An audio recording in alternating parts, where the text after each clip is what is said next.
Hi, welcome to my channel. If you're new, my name is Emily and I love DIY projects, thrifting, and really all things crafting.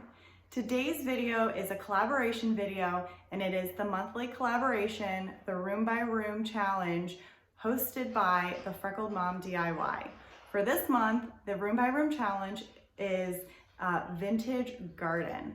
So I do not have a green thumb, but I really wanted to try and step out of my comfort zone. So I went to Pinterest and I got inspired, and I hope you enjoy these 4 DIY projects.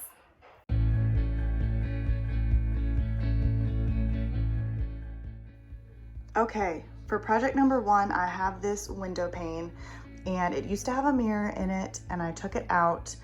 I had a wreath on it for a while, and I think what I'm gonna do is I'm gonna make this the focal point of the vignette that I'm going to be doing. So I'm going to make a ledge and attach it, and then I have chicken wire to put on the back. Hopefully it'll work out, and then from there I'll build everything else around it, and I'm gonna hang this on the front porch. So let's get started. I rolled out my chicken wire and placed my frame on top of it, and I just used wire cutters to get as close to the frame as I could before I flip it over and get ready to attach the chicken wire to the frame using a staple gun. I start by stapling one on each side, and then from there I do the corners and I staple down any other pieces that are necessary. I do trim the wire so that it's all behind the frame, so you don't see anything, and then you won't get poked either if you are holding it.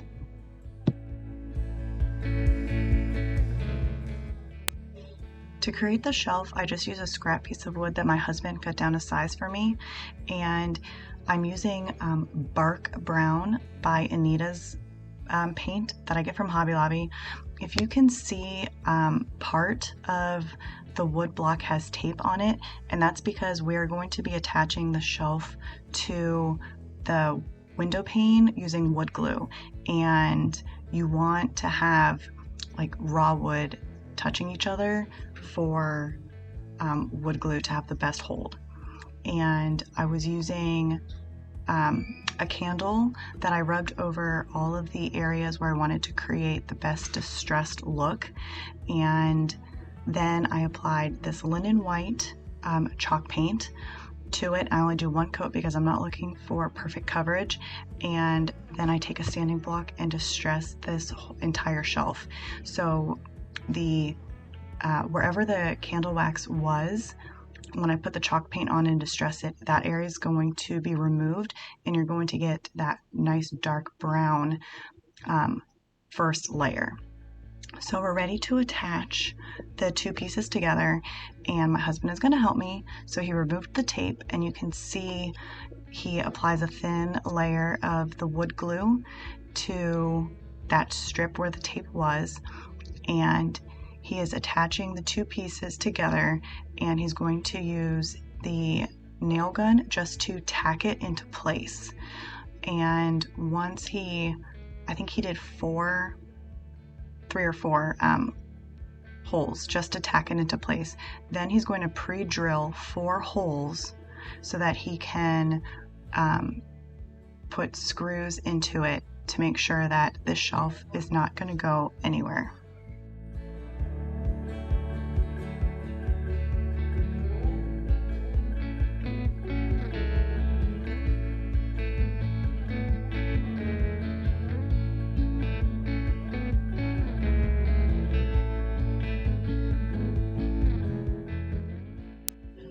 I then sealed the entire piece using water-based Helmsman polyacrylic, and I did 2 or 3 coats of it, and the Helmsman is perfect for outdoors. It's much stronger than using just a regular polyacrylic.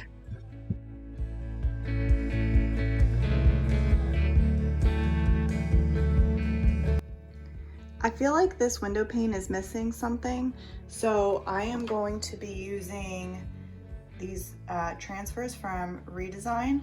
I got them on Amazon, and I will make sure to link it in the description below.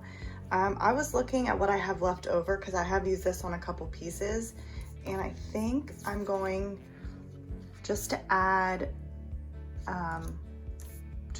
something to just the bottom part of the window frame, because I am going to be doing something on here which will be one of the other projects. So I'm going to apply those. To apply the transfer, you remove the backing and place it onto your item.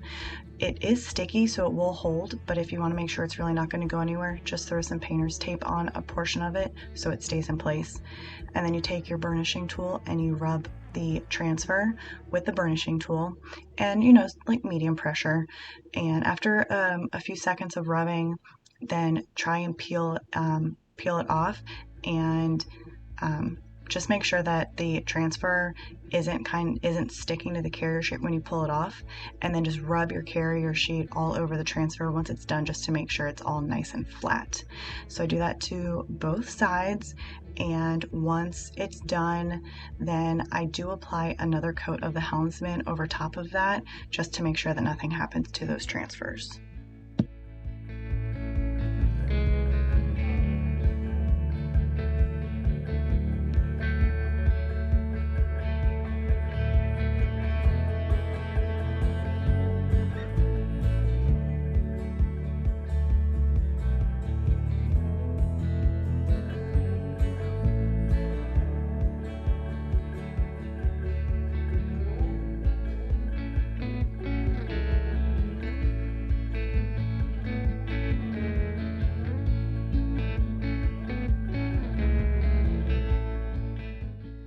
This video is part of the Room by Room open playlist hosted by the Freckled Mom DIY with co-host Arrows DIY. So if you're enjoying this video, make sure you go into my description box and check the links for both of their channels and videos, as well as the link to the playlist for all of the other videos in this playlist.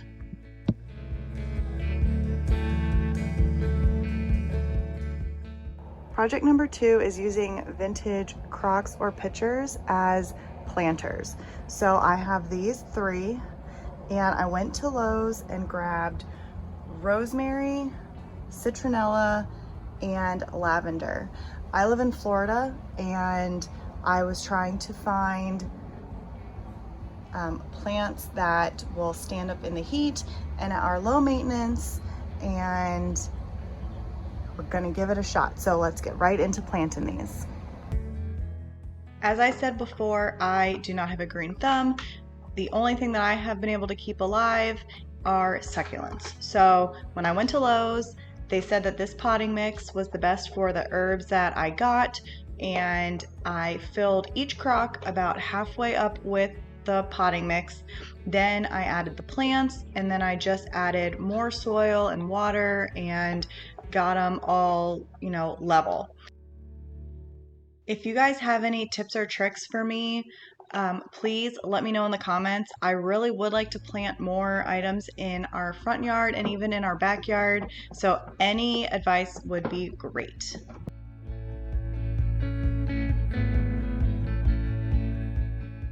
For the next project, I wanted to put something on the ledge, and I was gonna do small terracotta pots with the succulents, but I couldn't find any when I was out at the stores, and then I realized I had these mason jars. So I am actually just going to pot them in the mason jars and then attach them to the shelf with Starbond. So let's get into it. I plant these the same as I did with the previous project, except this time I think I filled the mason jars up about 3/4 of the way with the soil before I added the succulents. Again, I will take any advice for planting and gardening, but please be kind. Like I said, I do not have a green thumb, and I am trying to learn.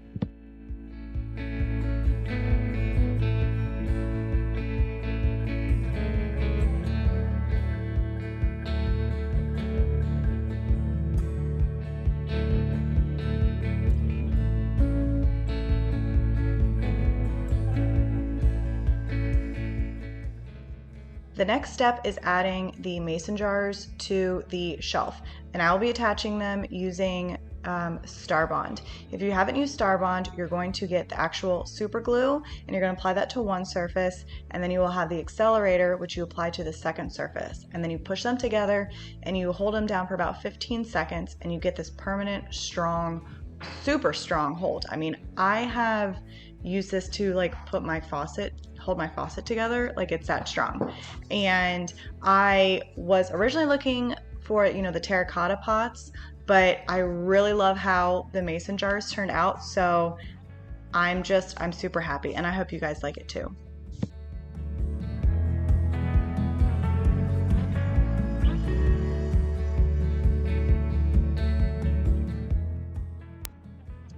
The Vintage Garden vignette would not be complete without some type of sign. So I had this scrap pallet wood piece in my backyard, so I decided that I would make a two-sided sign with them. So on one side I use DIY white wax and just lightly apply it to the wood. I don't sand it, I leave it super raw and natural and rustic looking. And the other side I leave blank. I don't add any wax to it. I'm going to be using the IOD stamps, and I spell out herbs on one side and bloom on the other. If you haven't used these stamps before, you are going to want to sand them lightly with 220 grit sandpaper. It helps the ink adhere to the stamp, and I'm just using a black permanent ink. And once I get it all lined up properly, I grab something that I'll be able to attach the stamps at once, and then I apply the ink to the stamp, and then I apply everything to the actual sign. In this case, when I go to lift it up, not all of the stamp adhered to the sign, and it's because the pallet wood was kind of bowed in the middle. So all I did was I just took each stamp individually and I just re-stamped the letters one at a time, and it worked perfectly fine. Or you could leave it as it was originally if you want to have that super rustic look.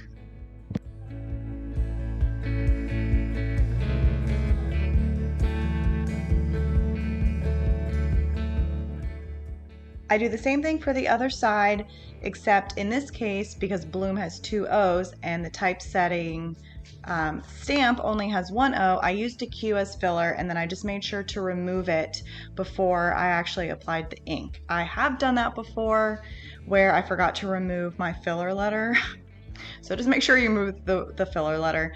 And the B fell off because for whatever reason it's just not as sticky as it used to be. But again, it all works out, and because the opposite side was bowed, this side wasn't as bad when it came to having to reapply the stamps individually.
I hope that you enjoyed those DIY projects.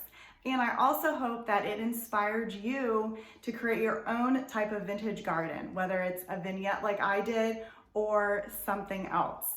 And make sure that you go to my description box so you can get the link to the playlist so you can see all the other videos in the playlist.